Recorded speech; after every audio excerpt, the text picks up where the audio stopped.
Good morning mga ka-Urban Meta Farming. So ito na po yung ating day 76 of our 120 days onse project ng cattle fattening.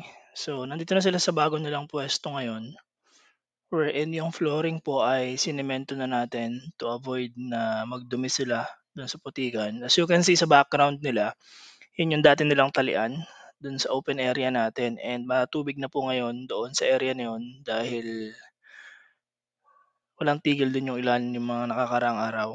So, para po matutukan na natin ng maayos 'tong pagpapataba sa dalawa na 'to, since nakabuelo na sila, nasa day 76 na tayo. Today is June 16, 2024. So, dito na po sila ngayon dalawa. Nilagyan lang natin ng partition. Bali yung sukat nito is 4 meters po. Bali hinati lang natin sa dalawa 'to para medyo makagalaw pa sila ng konti. May movement pa rin. Maayos pa rin yung movement nilang dalawa. So ito na po sila ngayon, after day 76. So yun yung katawan nitong dalawang baka natin. And wala naman pong pagbabago sa lakas ng pagkain ng dalawa. Yung intake ng pagkain nila, dinadagdagan na natin unti-unti para mas mapabilis natin yung progress ng paglaki nilang dalawa. So nung una medyo naiilang pa sila dito, pero ngayon po okay na.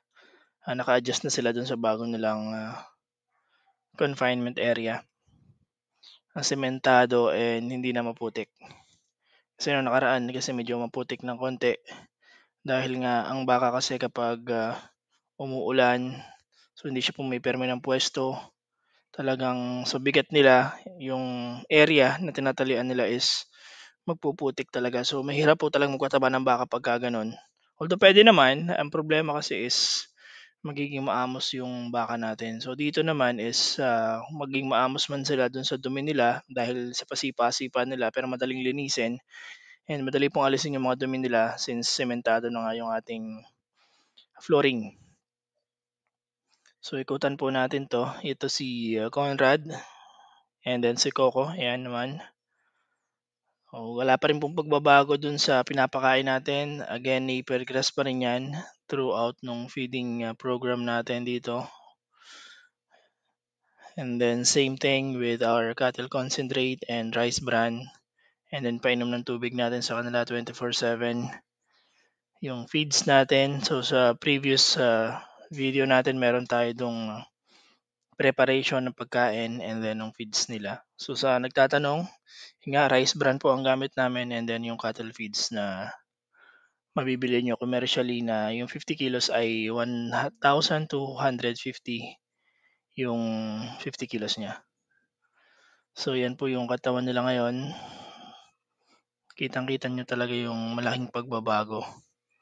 So yung laman na sa likod, yung mga pigi nila ay mabilog-bilog na talaga. May mga laman na.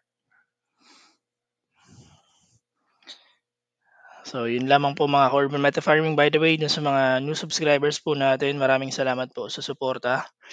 And I hope nag-i-enjoy kayo dito sa series natin na to. Hopefully may mga natututunan kayo, and sa mga nagtatanong, yan po, sinasagot po natin yan sa comment section. And shoutout nga ulit dun sa ating mga kaibigan sa Riyadh, Saudi Arabia ng SEP Department, Quality Control. And dun sa ating mga kaibigan na nasa Calapan, Mindoro, Alcala family.